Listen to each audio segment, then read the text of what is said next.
저는 초등학교는 사상구에서, 중학교는 진구에서, 고등학교는 북구에서 18년 동안 부산에 살았던 부산 토박이 부산의 딸 정예서입니다. 지금 막 걸음마를 뗀 제 사촌 동생들과 집에 있을 남동생이 먼 훗날 역사책에 쓰인 지금 이 순간을 배우며 제게 물었을 때 부끄럽지 않게 당당하게 여기 나와서 말했다고 말하고 싶어서 이 자리에 나오게 되었습니다. 5개월 전 학교에서 민주주의의 역사를 배웠던 저와 제 친구들은 분노했습니다. 교과서에서 말하는 민주주의가 삼권 분립이 국가 원수의 책임이 전혀 지켜지지 않는 현 정국을 보고 말입니다. 대통령이 고3보다 삼권 분립을 모르면 어떡합니까? 이래서 되겠습니까? 교과서에서만 보선 비상계엄령이 책 밖으로 튀어나왔습니다. 우리는 지금 역사의 한순간에 서 있습니다. 어린 시절 엄마에게 이게 뭐야 저게 뭐야 묻던 어린아이는 지금 더 이상 그걸 묻지 않습니다. 그러나 저는 이 자리에서 우리나라 정부에게 대체 당신들이 말하는 민주주의가 무엇인지 묻고 있습니다. 우리나라에서 보수의 의미는 이미 문드러진 지 오래입니다. 국민의힘은 더 이상 보수주의 정당이 아닙니다. 반란에 가담한 반민족 친일파 정당일 뿐입니다. 여당 대표 한동훈은 자신이 한 말을 지키십시오. 오늘 낮에 말했던 대통령의 직무정지와 탄핵 찬성을 지키십시오. 자신이 한 말에 책임을 지십시오. 당신들이 말하는 질서 있는 퇴진의 결과가 어젯밤 뉴스에서 보았던 국회 퇴장입니까? 지난밤 국민의힘 의원들은 당의 배신자가 되는 것이 아닌 국민에 대한 배신자가 되는 것을 선택했습니다. 오늘 오전 한동훈의 성명 발표를 듣고 정말 어이가 없었습니다. 국민만을 생각하겠다. 지금 그게 할 말입니까? 지금 국민의힘 국회의원들은 대체 무슨 자격으로 국회의원 배지를 달고 서울에 있습니까? 어디에 있는지도 모르는 윤석열 대통령을 들으십시오. 국민의 목소리가 당신에게는 괴담입니까? 대국민 담화 입은 아이돌 영상통화입니까? 이분이면 컵라면 하나도 못 끓여 먹습니다. 우리가 공포에 떨었던 3시간 동안 대통령이라는 작자는 대체 어디서 뭘 하고 있었습니까? 계엄 사태 나흘 만에 진솔한 설명과 해명 없이 쏘리 다시 나갈게 10년 끼쳐서 미안하다로 끝마친 윤석열 대통령. 그럼 저도 그냥 세상 만사를 쏘리 죄송하기 하고 끝마치고 싶습니다. 그리고 국민의힘 부산시의원 17명에게 말합니다. 자신의 권력과 자리를 지키기에 급급한 집단을 저의 대변인으로 인정할 수 없습니다. 계엄 해제 표결에 불참한 탄핵 소추와 표결에 불참한 여당 부산시의원 17명의 이름을 잊지 않을 것입니다. 당신들은 무엇을 위해 부산을 대표하는 국회의원을 하고 있습니까?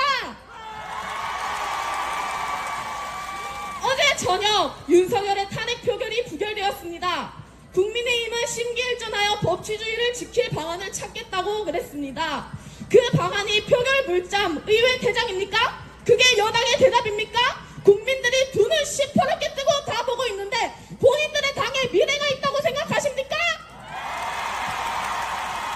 지금 제가 서 있는 여기 부산에서, 서울에서, 그리고 대한민국 전국에서 쏘아올린 촛불이야말로 진정한 국민의힘입니다. 여당 국민의힘은 자신들의 이름 앞에 부끄럽지도 않습니까? 시민들이 정치인에게 투표 동료를 하는 나라가 세상 천지 어디에 있습니까? 당신들이 어젯밤 포기했던 그 한 표는 우리 국민이 당신들을 믿고 찍어준 한 표 덕분입니다. 왜 그 한 표의 무거움을 모르고 있습니까? 전국에 부착되고 있는 국민의힘의 새 현수막에는 책임을 피하지 않고 혼란을 막겠습니다라고 적혀 있습니다. 전원 퇴장을 하며 책임을 피하지 않겠다고 말합니다. 묻고 싶습니다. 당신들이 말하는 책임은 대체 무엇입니까? 한덕수 국무총리는 어째서 오늘 오전 사과와 해명 없이 정부 예산안 통과를 들먹이며 그 모든 다른 해야 할 말보다 돈 이야기를 먼저 꺼냈습니까? 국민이 돈 주려고 합니까?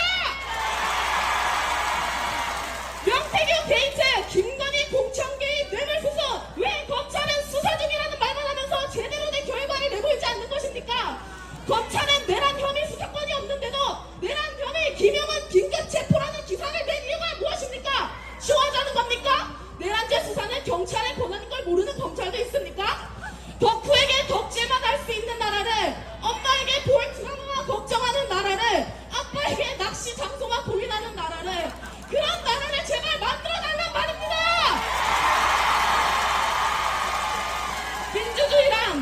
시민이 평등하게 권리를 누리고 스스로의 운명을 결정할 수 있는 체제입니다.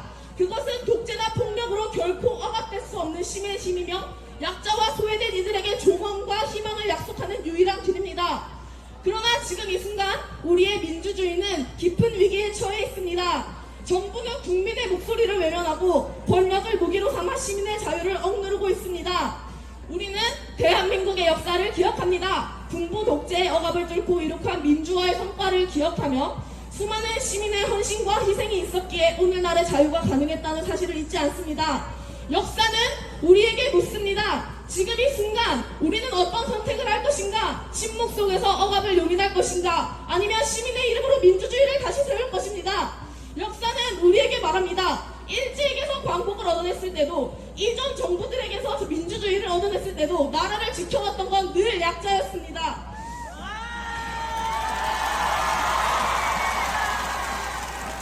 우리나라 역사상 국민이 진 적은 없습니다. 오래 걸린 적은 있어도 절대 지지 않습니다. 2016년 박근혜 전 대통령의 탄핵 소추안 또한 12월에 발의되었으나 다음 3월에 탄핵되었습니다. 다들 기억나십니까? 지금 우리가 보내는 추운 겨울은 따뜻하게 맞을 봄을 위해 서울의 봄을, 부산의 봄을, 나아가 대한민국의 봄을 막기 위함이라고 생각합니다.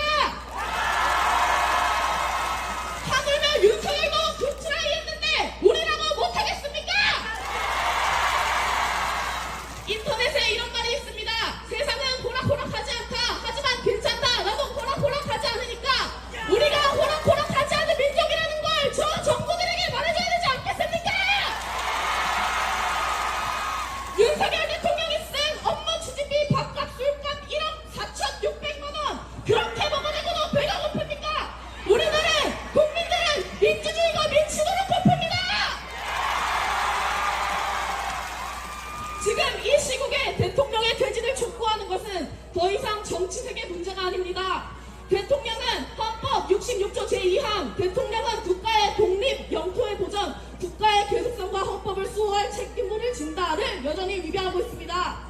내란 속에 윤석열을 지지하고 중립을 지킨다는 건 반란에 동조하는 것과 다름이 없습니다. 지금도 집에서, 광화문에서, 학교에서, 직장에서 퇴진 시위에 나가는 사람들을 조롱하고 내란범 윤석열을 옹호하는 사람들은 들으십시오.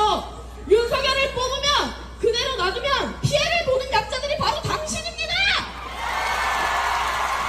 스스로가 기득권이라는 착각은 제발 그만두세요. 언제까지 그런 착각에 빠져있을 겁니까?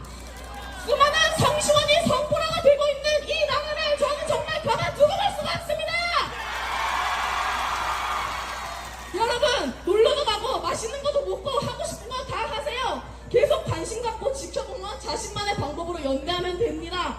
그리고 지치지 마세요. 지나친 분노는 무력감으로 이어지기 쉽습니다. 우리가 해야 할 탄핵은 장기전입니다. 우린 이제 막 발걸음을 뗐을 뿐입니다. 저와 제 친구들은 61년 5.16 군사정변을 겪지 않았으나 2014년 세월호를 겪었습니다. 80년 5.16 민주화운동을 겪지 않았으나 22년 이태원 참사를 짚어내주세요.